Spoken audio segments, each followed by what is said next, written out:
Okay, so a monthly reset is an opportunity to start fresh and get into a new month.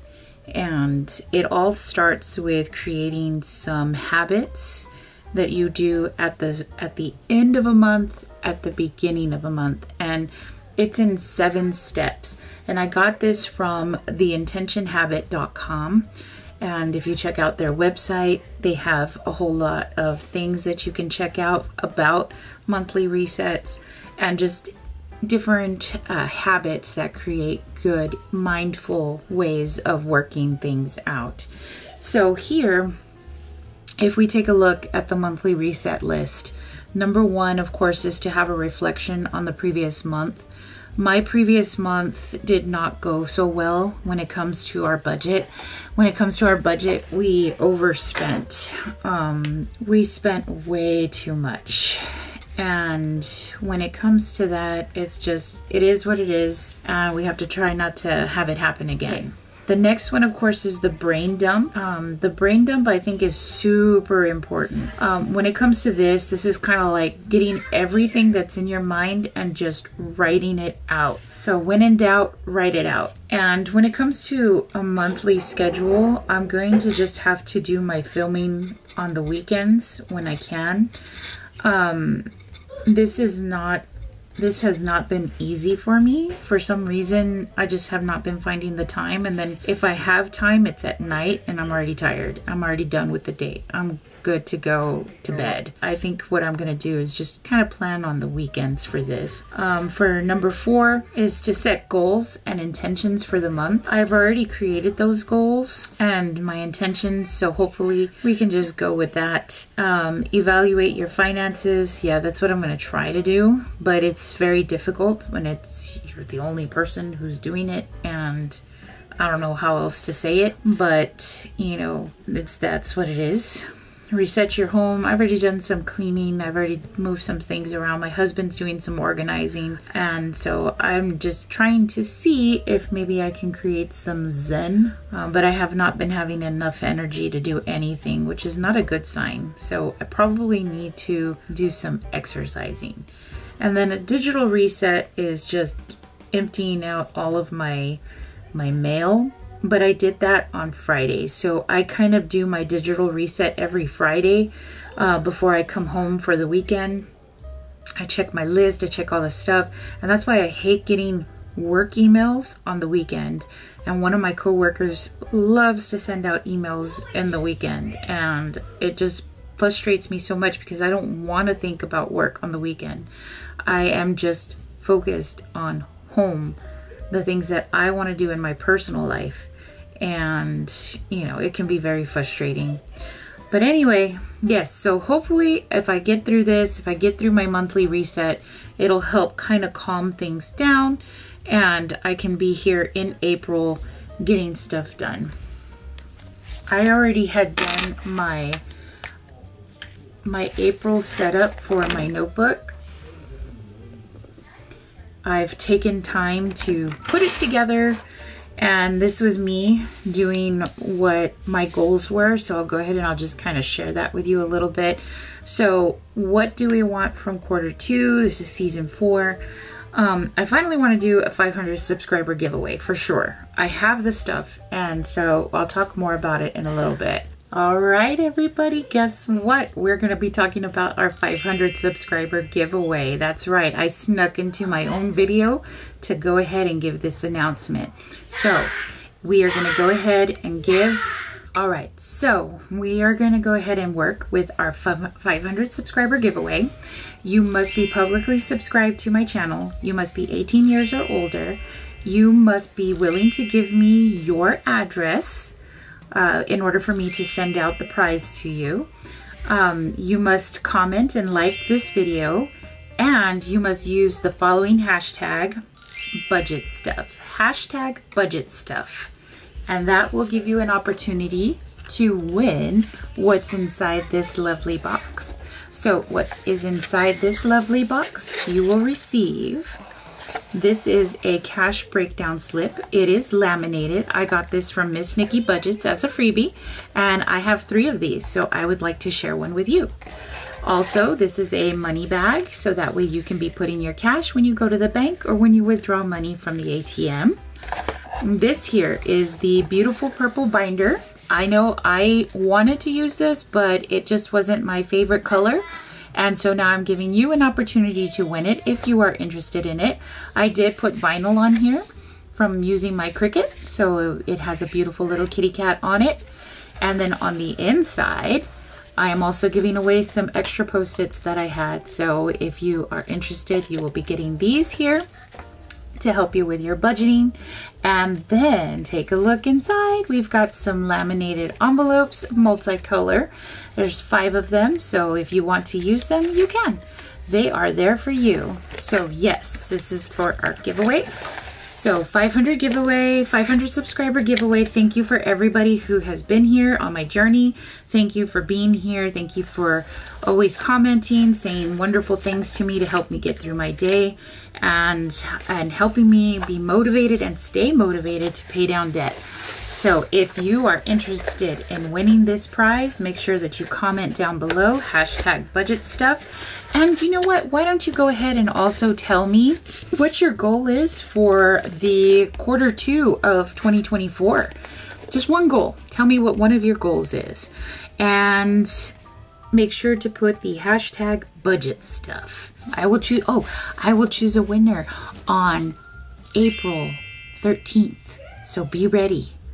When I do the video showing who wins, make sure you are ready to find out who the lucky winner was.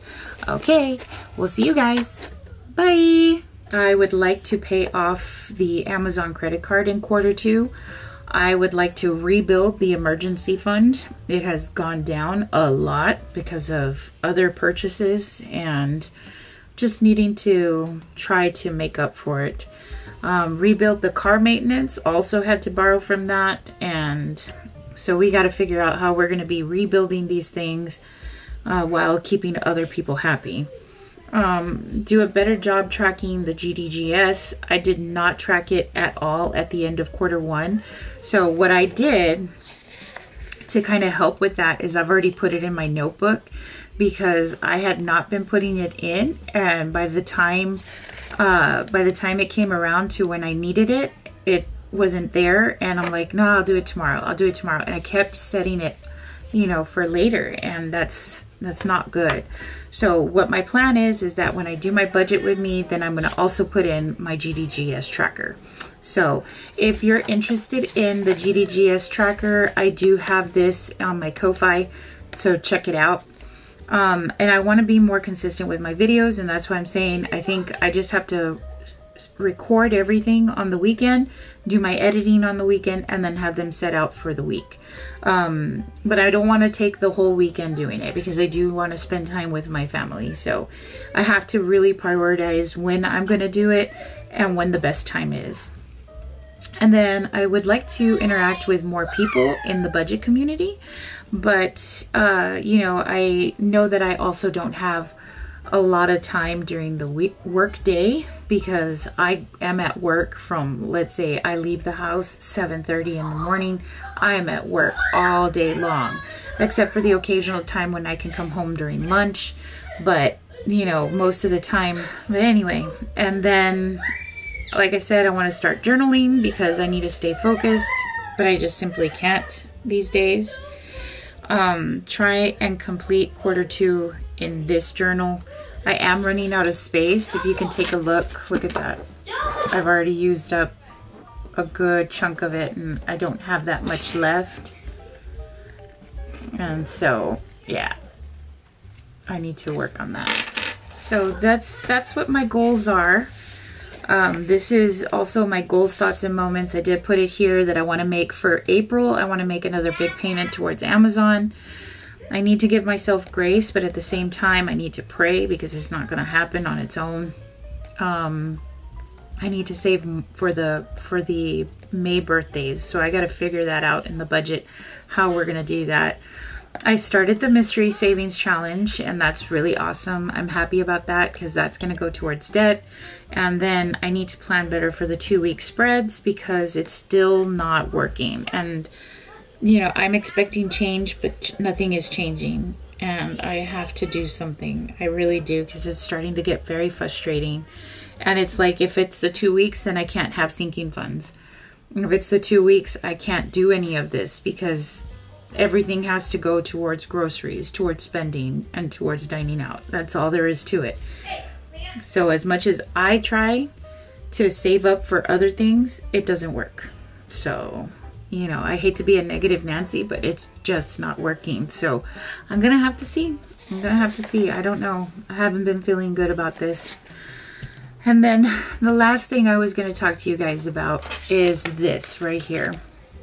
This is something that I'm trying to use. I found this on a website. I can't remember the name of the website, but if I remember, I'll go ahead and I'll put it here, or I'll link it in the description down below. It talks about the money management matrix, and it's kind of using the whole I don't know if you've heard of it or not, but the Stephen Covey 7 Habits of Highly Effective People, they have a time management matrix, and they just kind of incorporated this into the management of money. And so here you can see you have your urgent, not urgent, not important, important. And so they put them in different quartiles. So in quartile 1, this is urgent and important. So that means it's urgent that we cut debt. It's urgent that we reduce our expenses. It's urgent that we increase our income and use our education properly. So this is important. This is what I'm doing. I am working on cutting debt, and I'm trying to reduce expenses, but it's very difficult in my family. Over here, not urgent but important. This is something I need to get better at as well, is the long-term planning, the long-term saving. Saving for retirement is also going to be important. Minimizing wants. If I could get other people to minimize their wants, that would be great. I have to fight mine. I know I'm fighting them every day. And then this has to deal with mitigating risk, is more about investments in the stock market. And I don't really deal with the stock market, so I'm not worried about that. And then quartile 3 is market timing. That's also with stocks. I don't do that. That means it's urgent, but it's not important. This is more like those sales that they give you. Like they say, oh, for a limited time only, purchase this. And then it gives you FOMO because you feel like you're going to miss out. And this one is a very dangerous area, super dangerous, because then you do unplanned purchasing, and this is all part of the general consumerism. They say, you know, oh, this weekend only, get 25% off your entire purchase. It's like, oh, I better buy everything while I can get 25% off. And it sucks when you have that, but that's, you know, businesses really trying to get at you. I just recently got so many emails from Erin Condren about their new launch. I also got coupons like, oh, get 25% off this week for insiders only. And trust me, this is good for somebody who has budgeted the money to do the purchases, budgeted the money to say, you know what, I have $20. I was going to put those $20 towards my planner supplies, buy something for 10, pay shipping of 10, and here you go. It's just too much. It's only worth it if you really budget like $100. But anyway, I digress. So this is only if you really want it. Like if it's important to you, but it's not urgent, then you need to plan for it. That's how that works. Because getting planner supplies is not urgent, but it is important. Like it feels important to get that whole expressing different things, taking it off your chest, etc. So it's important, but it's not urgent, and that's why it would fall over here. So you save it, you know, for that long-term planning. And then quartile 4 here. Oh, and I'm sorry, I missed this part here. Avoiding loans and fees, or like late fees. If you don't pay your payments on time, that's an avoidable fee. paying extra for delivery instead of going to pick up the food yourself. You know, things like that. Those are avoidable fees, and you're just paying more and more and more, and you shouldn't. You should reduce that. You're making things more urgent but they're not important. Here, frivolous spending. This is where it can happen. Whew. Okay, so that means it's like you go to the store and you buy one of everything. Or you go to the store and you see a sale here, a sale there, sale there. You wanted everything. You have this part at home, but you don't have that part. So you want to buy that part. It's just so much. And then it adds to your consumer debt. And then, of course, you want to try to be up there and show people, oh, I have the latest Michael Kors purse. Or I have the high-tech brand of this or that.